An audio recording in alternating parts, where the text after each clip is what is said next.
good, YouTube? It's your host Axel Rose. This show going with the slogan, and you are now watching MVP Magazine. Now, EVO has just wrapped up, and you know me, I'm a huge fighting game fan, and man, it was hype as F. Got to give it up to the new champions of Street Fighter and Dragon Ball FighterZ, SonicFox, and my boy from London, Problem X. Now, seeing Street Fighter finally come home to London or the UK or just the West in general has been amazing, especially because, to keep it real, Street Fighter in general has just been dominated by Japan and the more Asian territories. Let's just keep it real. We've had, champions like Daigo, Fudo just come out of nowhere and dominate the game completely.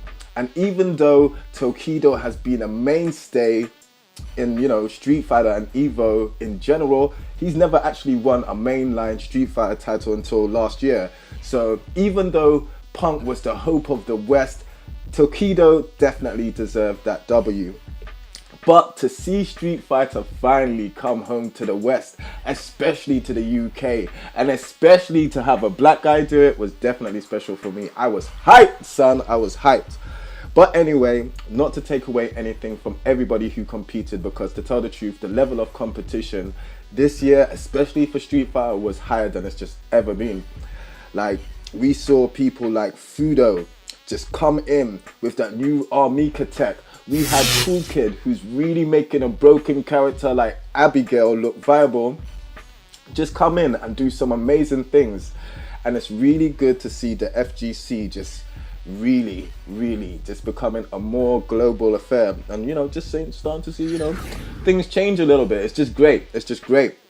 Now, one of the things that was really interesting was the way Dragon Ball turned out.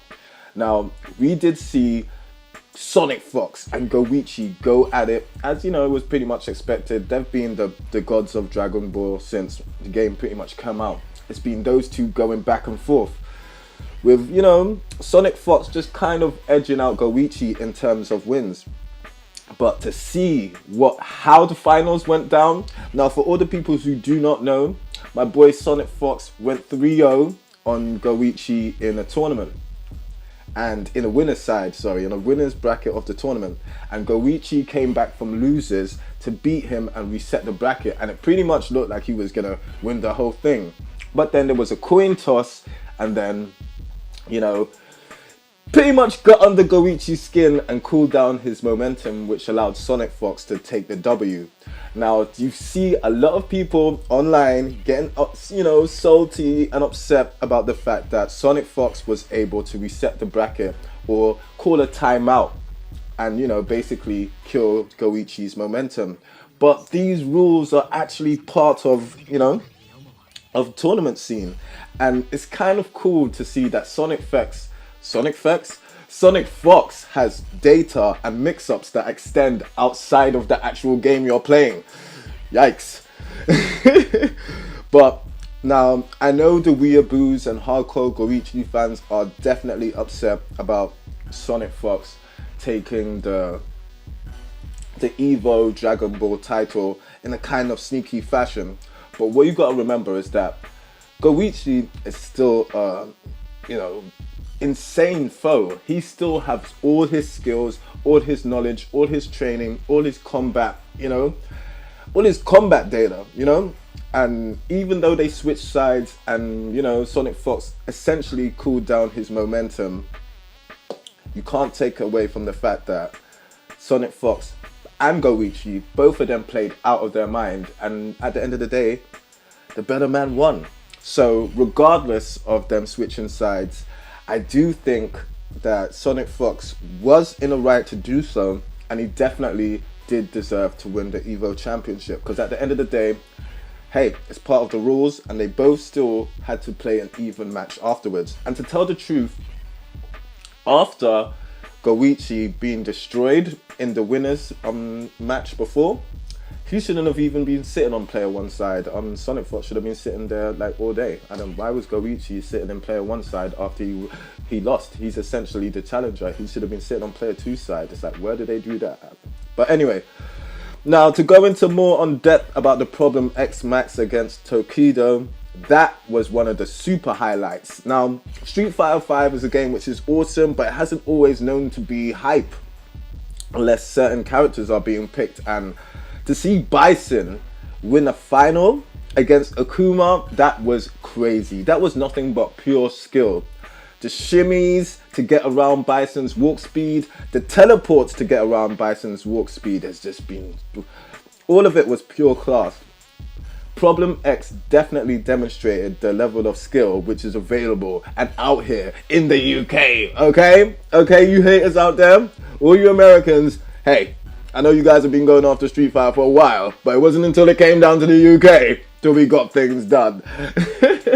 I'm only joking, people. Look, the FGC is a brilliant wide community, and yo, as long as anyone beat the Japanese, anyone that spoke English beat the Japanese, I was really happy. And I was even more happier to find out that it was someone from London, and even more happier to find out that it's someone that I actually know. Shout outs to Problem X.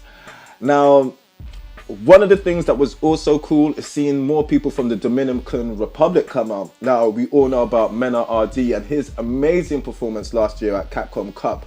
But to see his boy Kaba come out and make top 8, and not only that, he took out Daigo pretty convincingly. So, you know, you just don't know what's going to happen. Shout out to my boy Super Noons as well, who made top 8 for Dragon Ball, taking out Hook Gang God, who also had an amazing showing this year with Dragon Ball, also beating SonicFox at one time. So the landscape for fighting games has definitely changed. We saw Chris G, a former Marvel god, just be taken out by Halloween Sensei at Dragon Ball. If you was a god last generation, your place isn't so solidified now. Even Justin Wong had to give it up to my boy Problem X for being one of the best in the world at Street Fighter now. And that is very admirable, because Justin Wong has been a champion for over 10 years now. So, hey, it's good to see that he can give it up for some of the new blood that's coming through. Even though Problem X isn't exactly a teeny bopper, let's say that. But anyway, EVO was fantastic. Have a lot of new talent, have a load of new games coming through and doing their thing. And oh yeah, we even got to see Mike Ross again in his new super form, Waxel. That is something that we're going to talk about in another video. Yeah, it seems that Mike Ross was only his base form, and now he is Waxel. I got people I don't know what kind of hair gel he's been using now, but he's gone super. He's apparently super. He's Waxel now. But anyway, EVO was dope. And yo, if you've never seen it before, definitely go and check out some of the archives. It is fantastic.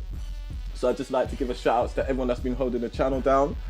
Like, it's gotta be people watching. I got a Google payment the other day. Hey, shout outs to, you know, King Fresh, Royal. I know you watched EVO, Ryan, all you guys, you know what I'm saying? Shout outs to everyone that's been holding the channel down, man. Okay. Peace.